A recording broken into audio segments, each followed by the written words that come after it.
Alhamdulillahi Rabbil Alamin wassalatu wassalamu ala asyrafil anbiya'i wal mursalin Sayyidina wa maulana Muhammad wa ala alihi washabihi ajma'in. Rabbi syrah li sadri wa yassir li amri wahlul 'uqdatam min lisani yafqahu qawli ba'du. Assalamualaikum warahmatullahi wabarakatuh. Para penonton yang dikasihi oleh Allah Subhanahu wa taala.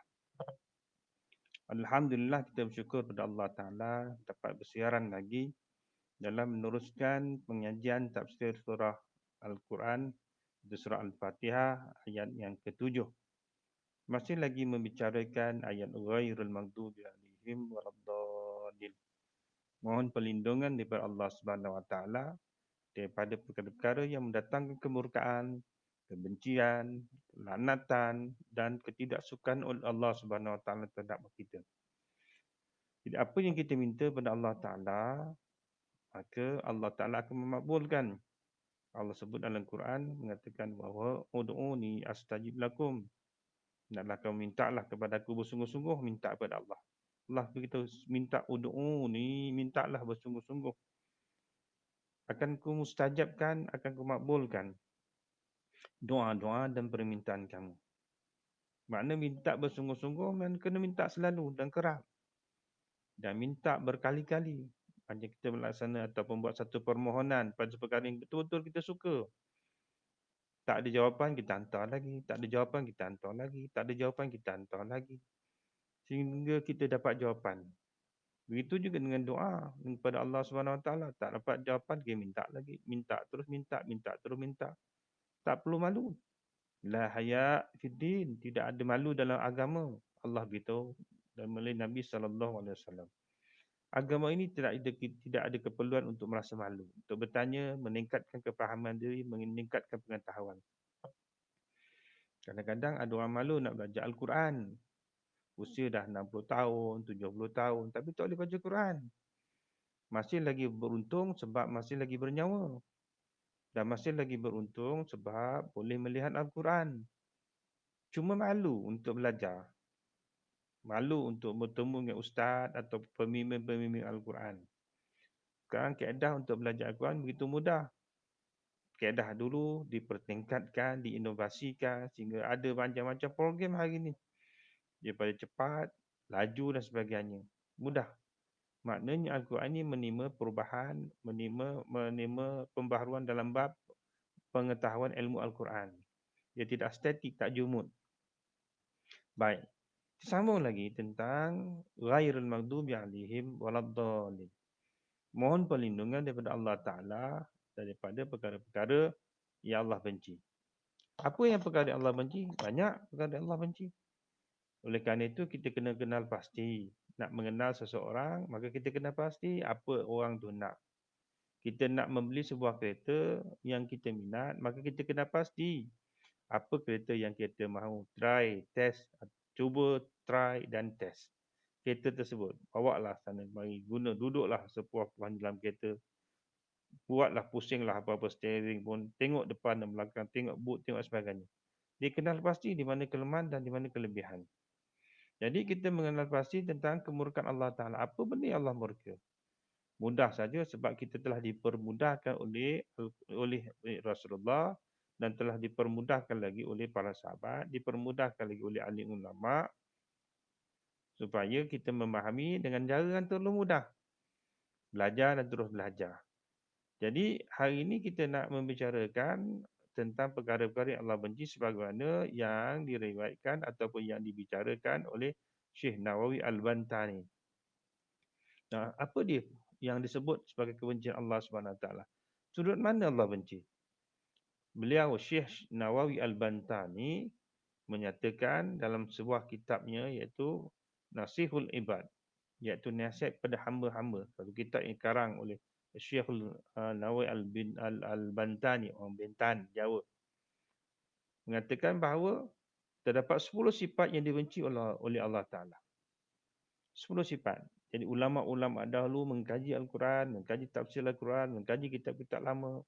Maka ia menyumpai dan menyimpulkan bagi memudahkan orang-orang yang terkemudian seperti kita ini memahami dengan lebih jelas. Apa yang dikatakan oleh Syekh Nawawi Al-Bantani tentang 10 perkara tersebut? Yang pertama iaitu sifat bakhil yang timbul daripada orang kaya. Orang kaya diberikan Allah Ta'ala nikmat, kekayaan. Bukan semua orang diberikan kenikmatan tersebut. Adilnya Allah Ta'ala, Allah mempelbagaikan kenikmatan. Ada yang Allah rasa, ada yang Allah kayakan, ada yang Allah miskinkan, ada yang Allah susahkan, ada yang Allah senangkan. Maknanya saling berhubung. Orang kaya tidak boleh duduk sama orang kaya kecuali ada orang miskin di situ. Barulah nampak kenikmatan kekayaan. Orang senang tidak boleh duduk dengan orang susah kecuali ada orang susah di situ. Maka dapatlah nampak bahawa ia senang. Jadi Syekh Nawal Al-Bantani mengatakan bahawa orang-orang yang kaya dia bakhil. Allah tak suka orang kaya yang bakhil. Sebab contoh-contoh banyak yang dibawakan dalam Al-Quran, dibawakan tentang kisah-kisah terdahulu. Kekayaan manusia, siapa yang paling kaya? Yang paling kaya, dua perbandingan. Satu ialah Qarun, kaya. Yang kedua ialah Nabi Sulaiman AS, pun kaya. Allah bawa dua perbandingan kisah Qarun. Kekayaannya melampau-lampau. Hidup, makan, minum dah cukup dah. Tapi dia terlalu kaya. Oleh sifat terlalu kaya, akhirnya datang sifat kesombongan. Sombongan yang melampau-lampau sehingga kedekut sifat bakhil. Orang yang terlalu kaya, kalau dia jadi pemurah, itu normal. Tapi orang kaya yang tidak pemurah, yang baik ini tidak normal. Disimpan tanpa dikeluarkan. Macam mana ni? Dalam kehidupan ekonomi makro atau mikro, ada penawaran, ada permintaan. Dalam ekonomi Malaysia ni, kalau ada orang dapat gaji atau orang dapat sesuatu wang, dia simpan, tak belanja. Ekonomi tidak berkembang. Seluruh pakar ekonomi dunia mengatakan bahawa kalau tidak ada perbelanjaan, semuanya menyimpan, maka ekonomi tidak berkembang. Tak berjalan. Bila tak berjalan akan lahirlah implikasi-implikasi lain. Apa dia? Perniagaan tidak akan berlaku. Bila perniagaan tidak akan berlaku, tidak adalah pekerja-pekerja dalam perniagaan tersebut. Bila tak ada pekerja-pekerja, maka tidak adalah barang-barang. Dan barang-barang itu datang daripada pertanian, datang daripada perlandangan, datang daripada perikanan, datang daripada sebuah pembuatan pergilangan dan sebagainya. Semua akan stop. Jadi ekonomi mesti berkembang, dia berjalan, dia mesti dibelanjakan. Begitu juga orang kaya yang ada kewangannya. Melimpah ruah, Allah bagi kewangan melimpah ruah. Tapi dia simpan. Dia bakhil. Apa erti kekayaan kalau ada wujud kebakhilan? Tak nampak. Orang yang melihat orang kaya, yang mengesahkan dia orang kaya ialah cara dia berbelanja. Itu orang kata itu orang kaya. Kalau orang tu terlalu kaya, duit banyak, tapi tak nampak dia belanja. Orang biasa tak akan bagi dia orang kaya. Nampak sebuah kereta, beli lagi sebuah kereta, beli lagi sebuah kereta. Pembelian kereta-kereta tersebut yang sepatutnya dia pakai hanya sebuah, tapi dia beli sampai 10 buah. Orang lain mengatakan kaya dia. Barulah disebut sebagai orang kaya. Tapi dia banyak duit dan orang tak nampak kekayaan dia, hanya dia saja yang tahu, orang tak panggil dia orang kaya. Bila dapat tahu dia kaya? Bila dia tak ada, tengok nilai banyaknya hartanya, berjuta-juta. Tapi apa nikmat kekayaan kalau tidak dibelanjakan? Apa nikmat kekayaan kalau tidak disedekahkan? Apa nikmat kekayaan kalau tidak dizakatkan? Jadi Allah membenci orang kaya yang bakhil, yang kedekut. Sebab sifat Allah Ta'ala pemurah. Ada manusia yang bakhil, berlawan dengan sifat Allah Subhanahu Wa Ta'ala. Jadi ini satu perkara yang Allah benci. Orang kaya yang bakhil, orang kaya yang kedekut, orang kaya yang berkira-kira untuk berbelanja. Berkira-kira untuk mengelakkan daripada permintaan daripada orang ramai untuk minta bantuan. Jadi inilah dikatakan kenikmatan yang tersembunyi tapi tak dipamerkan. Allah nak dipamerkan dalam bentuk apa? Perbelanjaan, sedekah sebagainya. Abu Bakar As-Siddiq orang kaya. Kenapa orang tahu dia orang kaya? Sebab dia belanjakan hartanya nampak sangat. Nabi minta siapa-siapa yang boleh menyumbangkan hartanya ke jalan Allah Ta'ala. Abu Bakar kata, ya Rasulullah, ini semua harta kau ambil. Untuk belanja ke jalan Allah Ta'ala. Baru dikatakan kayanya Abu Bakar sampai boleh dibelanjakan ke jalan Allah Ta'ala. Uthman bin Affan terlalu kaya.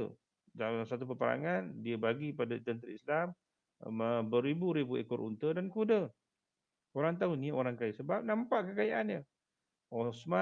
Umar bin Al-Khattab bertanya kepada Nabi SAW, "Ya Rasulullah, berapa Abu Bakar telah sedekahkan jalan Allah Ta'ala?" Abu Bakar kata, Rasulullah kata, semua hartanya.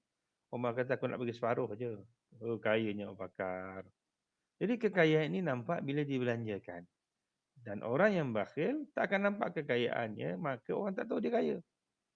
Baik, yang kedua, siapa lagi yang dibenci oleh Allah Ta'ala yang tergolong di kalangan ghairil maghdubi alaihim? Kita kena kupas panjang, saudara-saudari, tuan-tuan, perempuan. Supaya kita jangan jadi jahil apa yang kita sebut. Kita membaca Al-Quran, kita membaca dalam solat, jangan sampai kita jahil apa yang kita sebut. Kita mesti tahu apa yang kita sebut dan kita mesti faham apa yang kita maksud. Jadi dalam menentukan atau dalam menceritakan tentang penceritaan ghairil maghdubi alaihim, kita minta bukan kita minta kepada Allah Taala, ya Allah jangan sampai aku dibenci oleh kamu ya Allah. Maka tugas kita juga untuk mencari jawapan apa yang Allah benci. Kebencian Allah yang nombor dua sebagaimana yang diperkatakan oleh Syekh Nawawi Al-Bantani dalam kitabnya Nasihul Ibad, iaitu orang yang macam mana? Orang yang sombong, orang yang fakir tapi sombong. Orang miskin sepatutnya tak boleh sombong, tapi dia sombong. Kan pelik? Kepelikan berlaku bila mana ada orang fakir, miskin, tapi dia sombong. Apa orang kata? Dah lah miskin, sombong pula. Jadi ini satu perkara yang selalu disebut-sebut orang. Sebab tu Nabi dalam satu riwayat oleh Abi Hurairah radhiyallahu anhu, Nabi bersabda, apabila seseorang berkata celakalah orang itu, maka perkataan tersebut akan datang kepadanya. Kita mencelakakan orang. Kita mencelakakan orang. Riwayat Muslim. Celaka dia, celaka. Memang celaka sungguh dia. Nabi kata, orang yang mencelakakan orang lain, maka dialah orang yang paling celaka di antara mereka. Ini bahasa sebutan. Nabi tak bagi kita cakap yang tak elok. Ada yang terlepas cakap, tak apa. Istighfar. Minta ampun kepada Allah Ta'ala tentang apa yang kita sebut tu terlepas cakap. Kadang-kadang kita bercakap pada sesuatu perkara yang di luar kesedaran.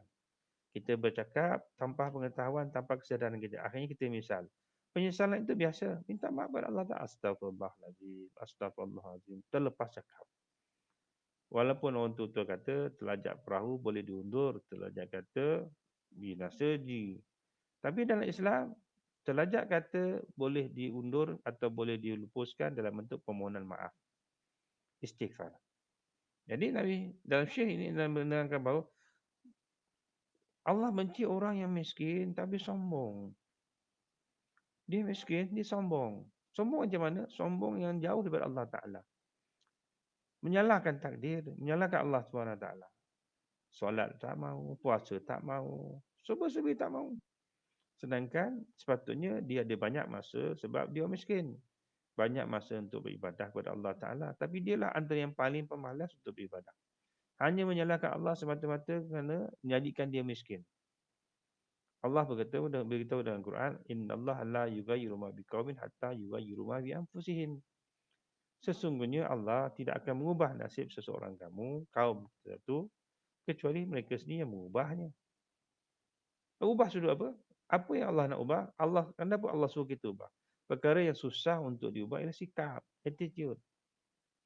Yang lain boleh berubah tapi sikap, knowledge boleh berubah, boleh berkembang. Skill boleh berkembang, boleh dimahirkan lagi. Tapi attitude, sikap susah. Kalaulah sikapnya pengotor, dia akan pengotor lah sampai bila-bila. Pergi tengok rumah dia. Sebab tu orang perempuan, kalau dikatakan nak rajin atau tidak, tengok tempat masak dia. Kalau tempat masak ni kotor, pengotor lah dia. Tengok lagi satu apa tempat, orang lelaki pula. Apa tempat pengotor, tengok tandas dia. Sebab yang rajin mengotorkan tandas, orang lelaki. Penuh pontong rokok lah. Suka hati dia nak sepahkan. Lihatlah tandasnya, kalau kotor-kotor lah. Memang tandas tempat kotor, tapi tak ada semestinya kotor. Tak semestinya kotor. Tandas di negara barat, saya pernah pergi di negara barat. Kawasan tandas sentiasa sampai boleh duduk bersih. Kita rasa malu, saya rasa malu. Bila lihat tandas di negara yang bukan Islam bersih berbanding tandas di negara Islam. Kotor. pergi negara Arab Saudi, pergi negara Mesir, Masya Allah, pergi negara Jordan, Masya Allah, pergi negara Norway, Switzerland, Amsterdam, Belanda, UK, bersih. Memang ada yang kotor tapi majoritinya bersih. Kita ni terbalik. Memang ada yang bersih tapi majoritinya kotor. Antara tempat yang kotor, masjid kadang-kadang begitu. Masjid, air diwakafkan orang, elektrik diwakafkan orang, mana masjid diwakafkan orang. Tapi tidak ada usaha untuk membersihkan tandas. Sehingga orang masuk tandas, baca doa masuk tandas. Lepas habis doa masuk tandas, baca tak masuk-masuk sebab tak boleh masuk. Ini bukan tandas lagi ni. Ini lebih teruk daripada tandas. Ini tempat syaitan bertendang. Ini segala jenis orang bertendang kadang-kadang. Jadi Imam Syekh Nawawi mengatakan bahawa apa yang Allah benci ialah orang miskin yang sombong. Jadi kita kata kita miskin. Tahap mana miskin kita? Kita kata kita kaya. Tahap mana kekayaan kita? Kalau kita kata orang kaya, awak ni tahu kaya tak? Saya ni bukan kaya, tak ada, susah juga. Dia tak mengaku dia kaya. Orang miskin begitu juga. Awak ni teruk sangat miskin. Tapi ada orang yang lebih miskin lagi. Jadi jangan sombong. Kita ni tak terlalu kaya, tak terlalu miskin. Pun tak boleh sombong. Yang ketiga, yang Syekh Nawawi mengatakan sifatnya Allah benci ialah ketamakan yang timbul daripada alim ulama. Tamak, sifat tamak. Ni jelas sifat tamak ni tak perlu ada pada diri alim ulama. Orang yang mengaku alim, orang berilmu, orang berilmu dia tak boleh ada sifat tamak. Tamak pada ilmu boleh, tamak selain tu tak boleh. Apa dia? Pernah berlaku ketika mana Nabi Musa AS dalam surah Al-Kahfi pergi berguru dengan Nabi Khidir AS. Walaupun Allah tak sebut dalam Quran kisah Nabi Khidir, tapi ulama-ulama sebahagian tafsir mufassirin menafsirkan itulah Nabi Khidir yang menjadi guru sementara kepada Nabi Musa AS. Jadi ketika mana dalam perkara perjalanan Nabi Khidir telah berpesan kepada Nabi Musa, wahai Musa, kalau engkau tak nak belajar pada aku, nak ingin berguru denganku, maka satu saja permintaan aku. Jangan banyak bertanya. Dan sabar. Jangan banyak bertanya dan sabar dalam perjalanan. Jadi, okeylah setuju. Sehingga sampai satu tempat, bila mana sampai satu perkampungan, Nabi Khidir tolong, orang tersebut tolong, dia tolong membangunkan rumah yang nak roboh. Membetulkan rumah yang nak roboh. Nabi Musa kata, kita ambil upah lah. Kita ambil upah. Kita dah tolong, maka minta upah. Sebab kita minta makanan, minuman, orang kampung tak bagi. Jadi bila dia minta tolong, kita minta upah. Apa Nabi Khidir kata pada Nabi Musa? Wahai Musa, di sinilah perpisahan antara kamu dengan saya. Mana Nabi Khidir tak nak lagi bersama dengan Nabi Musa. Sebab ada sifat ketamakan kat situ. Nabi Musa tamak tak? Percakapan tersebut. Percakapan tersebut. Buat sikit berupah, buat sikit minta buat upah. Jadi kehidupan manusia begitu. Jadi sifat tamak. Tamak pada nak buat satu minta upah. Nak buat satu minta upah dan sebagainya kan. Ini nyatakan tentang perkara-perkara yang dibenci oleh Allah Ta'ala. Kalau diberikan sedekah, pemberian tu tak ada masalah. Tak ada masalah. Orang tu beri. Antara di bainakum. Kamu sama-sama reda. Yang seterusnya yang keempat. Apa dia yang keempat? Seorang wanita, kaum perempuan, kaum wanita tidak ada rasa malu. Hilanglah rasa malu. Ini satu kebencian oleh Allah SWT. Allah tak suka perbuatan. Dalam hadis Nabi SAW, riwayat Dailami, Rasulullah bersabda, yang mafhumnya, sesiapa yang tidak memiliki rasa malu, maka tidak ada agama baginya. Siapa yang tak memiliki rasa malu di dunia, maka dia tidak akan masuk syurga. Al-haya, malu, sifat malu. Sifat aurat tu malu. Tak ada perasaan malu. Untuk buat maksiat tak ada perasaan malu. Untuk buat tak ada malu. Ni Nabi kata tentang sifat yang Allah benci, antaranya ialah wanita-wanita yang tidak ada perasaan malu. Dedahkan aurat. Jahat ramai dedah. Sepatutnya kenapa perlu ditutup? Sebab ini perasaan malu. Yang boleh lihat wajah dan melihat auratnya ialah orang yang berhak. Kaum keluarga, adik-beradik, mahram, suami. Orang lelaki pun sama juga. Pakai seluar pendek sampai terlepas auratnya. Aurat lelaki pendek saja, antara pusat hingga lutut. Tapi yang tutup pusat sikit, tutup lutut sikit, antara pusat lutut terdedah. Ini bukan rasa malu, ini memang tak tahu malu. Orang perempuan begitu juga. Para suami, rajinkan peringatkan isteri-isteri, orang yang kita miliki, orang yang bersama dengan kita, tutup aurat. Aurat tutup. Jadi inilah harga diri seorang wanita sebab dia menjaga auratnya. Dulu orang kata orang yang menutup aurat susah nak berkembang. Tapi kita melihat perkembangan semasa, orang yang menutup aurat sudah jauh ke hadapan. Sebab tu ulama-ulama terdahulu kita tengok, ulama yang bersorban-sorban.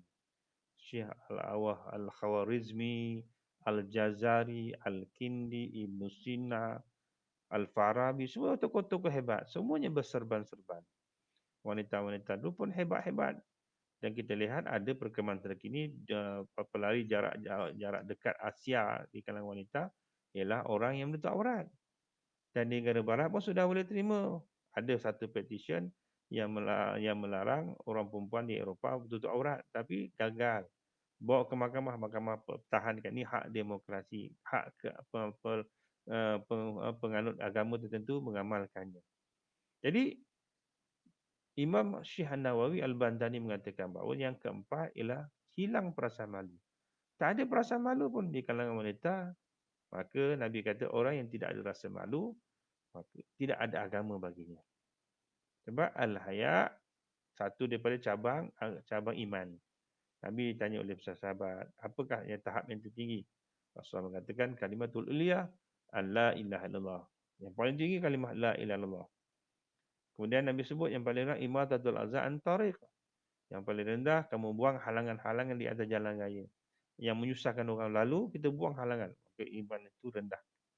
Dan al-haya syu'batu minal iman.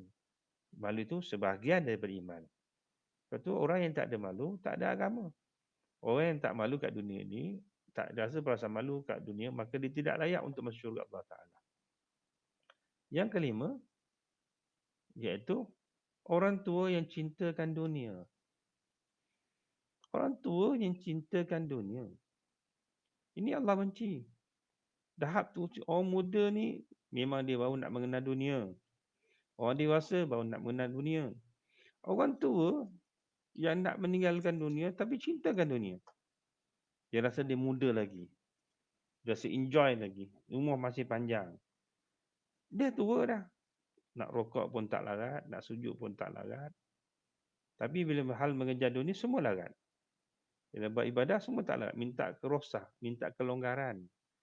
Tapi dalam bab agama, kalau boleh, dalam bab dunia, kalau boleh tak nak kelonggaran. Nak kehadapan. Boleh. Ini boleh tak nak. Ini bab dunia. Tapi akhirat tak boleh, minta maaf lah. Minta lah untuk tu. Orang muda-muda semua ke hadapan, orang tu hidup belakang. Tapi dalam bab dunia, orang muda belakang. Orang tu biar di depan. Dulu kau orang tua dalam bab dunia. Tak. Ni kita Nabi nak terangkan tentang orang dunia, orang tua yang cintakan dunia. Maknanya dah musim zaman peralihan. Dalam ketenteraan kita panggil sebagai dipanggil fatrah ataupun dalam keadaan period, peralihan period. Maknanya dalam periode transisi perubahan. Nak masuk ahli pada awam, nak masuk tentera ada latihan. Bagaimana nak mententerakan orang awam. Nak ubah mentaliti orang tentera, nak ubah mentaliti awam kepada mentaliti tentera. Dikawatkan, dibetulkan. Kenapa perlu kawat? Sebab peraturan. Sistem disiplin sebagainya datang pada pembarisan. Pergerakan kaki, pergerakan tangan, pergerakan sebutan, pembarisan, lurus. Sawu sufufakum fa inna taswadu sufu min tamamil solat. Dalam Islam pun sama. Nabi kata, sawu sufufakum, luruskan barisan kamu dalam solat. Fa inna taswadu sufu min tamamil solat. Orang yang luruskan saf dalam barisan solat, maka sempurnalah solatnya. Syarat-syarat kesempurnaan solat. Jadi tentera nak berubah kepada awam ada dipanggil khusus peralihan. Dialihkan sebab mentaliti tentera terlalu tebal dalam berpuluh-puluh tahun. Nak diubah balik semula, nak transisikan balik semula. Maka dipanggil peralihan, cuti peralihan, khusus peralihan. Dalam tempoh 6 bulan, 3 bulan. Jadi ini diatur. Orang tua suruh sampai transisi perubahan dunia kepada akhirat, alam barzah. Tapi dalam masa yang sama cinta dunia sangat. Seolah-olah umur terlalu panjang ni, masih lagi panjang. Ni Allah benci. Orang tua yang cintakan dunia melampau-lampau. Tak salah, Rabbana atina fid dunya hasanah wa fil akhirati hasanah wa qina adzabannar. Sebut dahulu, Rabbana atina fid dunya hasanah. Ya Allah, berikan kami sesuatu bahagian yang baik di dunia. Sebut dunia ni betul, wala tansa nasibaka minad dunya wa taghi fi madaril akhirah wala tansa nasibaka minad dunya. Carilah akhirat kamu, tapi jangan tinggalkan dunia. Jadi itu sebab dalam doa pun dia ajar begitu. Jadi sifat yang kelima, yang keenam. Yang keenam, yang sifat yang Allah benci ialah malas dalam beramal. Nak beramal malas. Nafsu dalam diri terlalu kuat sangat. Nak solat malas, nak beramal malas, nak puasa malas. Ni kita cerita hal solat yang ibadah wajib bukan ibadah sunat. Kalau ibadah sunat satu ekstra. Kita cerita ibadah wajib. Kalau solat saja cari yang hujung-hujung je. Hujung-hujung. Kalau boleh senang, satu ambil uduk boleh dalam dua solat. Sembahyang zuhur hujung-hujung nak masuk asar. Lepas solat zuhur, masuk asar. Dah, tak payah ambil uduk lagi. Ambil uduk pun malas. Ambil uduk pun malas. Macam mana nak maju? Macam mana nak bahagia? Macam mana nak tentram kehidupan dunia dan akhirat? Macam mana tak dibenci oleh Allah Ta'ala? Dalam ibadah pun ada sifat malas. Dalam Quran Allah sebut tentang sifat malas. Macam mana? Tentang orang-orang yang solat. Apa tanda-tanda orang munafik itu? Kamu akan nampak dia solat dan keadaan malas. Allah. Antara tidur tak tidur. Tak kenal dia solat ke dia tidur. Dia solat ke dia tak kenal. Sama lebih kurang. Tidur solat lebih kurang sama je. Malas. Akal takbir pun malas. Rokok pun jauh Allah. Malas semua. Sujud pun cara malas. Kalau boleh sujud, sujud lama. Orang dah beri salam, dia tak bangun-bangun lagi. Orang dah balik ke rumah, dia baru Allahu Akbar. Assalam. Assalam. Bukan assalam. Dangkir salam lah. Tak ada dah. Jadi, sifat malas benci oleh Allah Ta'ala. Dalam bab ibadah. Dalam bab beramal. Malas. Nak berwirid malas. Nak berzikir malas. Ini bab ibadah sunat pula. Jadi, dalam bab ibadah wajib, penting. Jangan malas. As-salatu ala waqtiha. Semayang itu dalam waktunya. Dan semayang yang waktunya itu bagus. Tapi solat yang paling bagus, awaliha. Solat di awal waktunya. Itu yang paling bagus. Yang ketujuh, siapa dia yang Allah benci? Perbuatan mana yang Allah benci? Pemimpin yang zalim. Yang zalim. Jadi diberikan Allah Ta'ala ruang untuk memerintah, untuk berkuasa. Tapi dia zalim. Dalam hadis Nabi SAW, riwayat oleh Al-Hakim. Nabi bersabda mafhumnya. Sesiapa yang buat senang pemimpin dengan sesuatu yang dibenci oleh Tuhannya, berarti telah keluar daripada agama Allah. Dia buat senang. Arahan Allah Ta'ala dia buat macam endah tak endah saja. Dia tak ambil peluang, dia tidak ambil iktibar dan memandang ringan arahan Allah SWT. Dia pemimpin ni. Khalifah ni. Nabi beritahu itu. Membuat senang sesuatu yang dibenci oleh Allah Ta'ala. Tak apa, boleh tu. Jalan, boleh.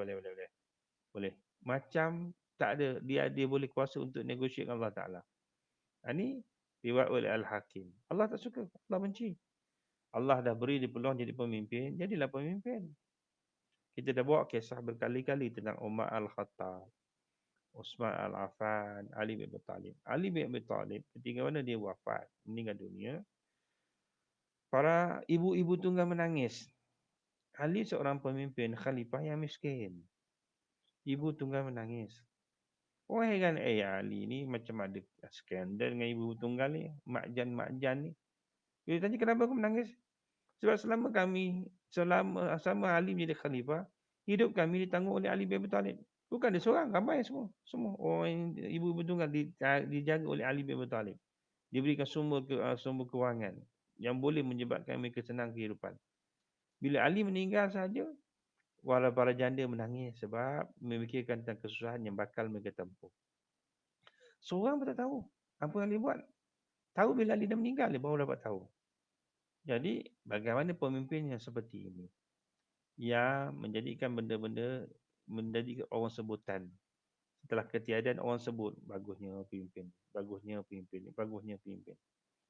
Dalam sebuah hadis yang diriwayatkan oleh Salman Al-Farisi mengatakan bahawa Nabi telah bersabda mafhumnya, seorang yang telah meninggal dunia 3 orang jiran berkata baik untuknya, maka Allah akan permudahkan soal mungkar dan nakir di alam barzakh. Atau kama qala. 3 orang cukup jiran-jiran. Dia meninggal, jiran-jiran kata, "Alah, orang yang baik ni, kita telah pun pergi meninggalkan kita ni. Baik betul orang ni. Saya balik lewat. Tengok-tengok risau dah dalam kereta, bisa hujan lebat. Teringatkan baju di ampayan, tak angkat. Habislah, basahlah. Balik-balik, dah angkat. Rupanya jiran sebelah tolong angkatkan. Dia tak beritahu. Tengok dah kering, letak kat tepi tu. Kat pos tu, tempat yang selamat, yang bersih. Alhamdulillah baiknya jiran tu. Siapa lagi angkat kalau bukan jiran? Jiran jaga keselamatan. Bagus jiran-jiran. Tapi orang Melayu kadang-kadang dia ubah hadis ni. Macam mana cara dia ubah? Dia bentuk dalam percakapan. Bila ada jenazah yang selepas solat, nak dibawa ke kubur, akan ada orang berkata, apa yang kamu kata pada orang ni? Apa yang kamu kata pada jenazah ini? Masing-masing kata pun, baik. Baik. Itu kan maksud sebenar. Dia automatik dia cakap. Bukan dipaksa untuk bercakap. Ini seolah dipaksa. Jadi kita faham bahawa Islam ni mengajar kita tentang ilmu. Bila ilmu betul, betullah kehidupan kita. Yang ke-8 yang dibenci oleh Allah Ta'ala ialah orang yang takut pergi perang. Takut pergi perang. Kisah perang Badar kan kita dah dengar berkali-kali kisah itu. Bagaimana golongan munafik yang lari daripada perang Badar, meninggalkan orang yang beriman bersama Nabi SAW. Pergi 1,000 orang. Tapi yang tinggal 313 orang, lebih kurang begitulah. Sahihnya, khabar Mujahidin mengatakan 313. Walaupun ada sedikit perbezaan pandangan dan jumlah, kita tak ambil kisah. Yang popularnya 313. Selebihnya balik. Lari medan perang. Jadi, Imam Nawawi, Syekh Nawawi mengatakan, orang yang lari medan perang, orang yang lemah iman. Dosa besar. Antara 7 perkara yang dikatakan dosa besar ialah satu daripadanya lari pada medan perang. Kalau lari medan perang, tujuan untuk menyusun balik strategi dibenarkan. Tapi lagi sungguh. Tak balik-balik. Dalam tentera kita panggil THTC. Itu pun lari daripada tugas. THTC tidak hadir tanpa cuti. Jadi, ni dia nak cerita bahawa satu perkara yang Allah benci. Satu perkara yang Allah benci, yang kita sebut ghairul maghdubi alaihim, tapi kita buat benda yang sama juga.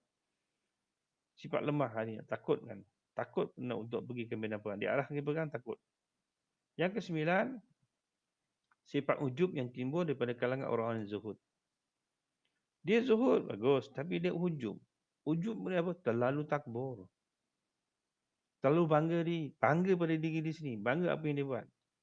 Sebab tu riwayat oleh Abu Nuaim daripada Nabi SAW dalam bersabda mafhumnya. Siapa yang memuji dirinya atas amal soleh yang telah dikerjakan, maka sesungguhnya ia telah sesat. Sesat macam mana? Sesat rasa syukurnya dan telah sia-sialah amalnya. Dia bersyukur, tapi syukur yang sesat. Sebab dia puji amal baik yang dia buat. Jadi amal baik ni sia-sia. Ni Allah tak suka. Orang yang zuhud, bagus. Zuhud fid dunia. Zuhud, dia baik, dia orang tawaduk. Tapi dia bercerita, nak tengok orang nak beritahu pada orang yang dia memang zuhud. Jadi rosaklah amal ibadah dia. Rosaklah perbuatannya, apa yang dia buat. Yang terakhir, sifat riak yang timbul daripada kalangan ahli ibadah. Ahli ibadah, siapa yang buat ibadah riak. Jadi, ini juga dia hadis yang diriwayatkan oleh Ad-Dailami daripada Nabi SAW yang mafhumnya, jangan sampai kamu mencampur adukkan ketaatan kepada Allah dengan kecintaan terhadap pujian manusia. Sebab dengan begitu, pahala amal perbuatan kamu akan hilang. Hadis riwayat Ad-Dailami. Jadi ni apa dia?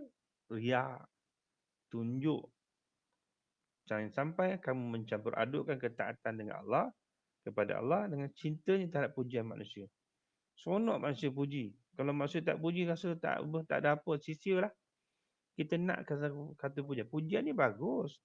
Allah pun nak dipuji. Alhamdulillah. Segala puji bagi Allah. Manusia pun nak dipuji. Nak diberi motivasi. Tapi riak ni lain. Dia nak sangat. Dia sendiri nak. Motivasi ni dia diberi. Tapi orang riak, dia nak supaya dia dapat pujian. Jadi cukup sekadar itulah. para penonton, kekasih-kasih Allah yang disayangi, tafsiran, masih tafsiran surah Al-Fatihah ayat ke-7, ghairil maghdubi alaihim waladdallin. Kita sebut, kita baca, kita ungkap dalam solat. Dan kita faham bahawa inilah perkara-perkara amal yang Allah tak suka. Bila amal yang tak suka, kita minta kepada Allah Ta'ala, kita kenal dan kita jauhkan perbuatan tersebut. InsyaAllah kita di kalangan orang yang diraikan, disayangi oleh Allah SWT sebagaimana surah Al-Fatihah. Ya sekadar itu. Wabillahi taufiq wal hidayah. Assalamualaikum warahmatullahi wabarakatuh.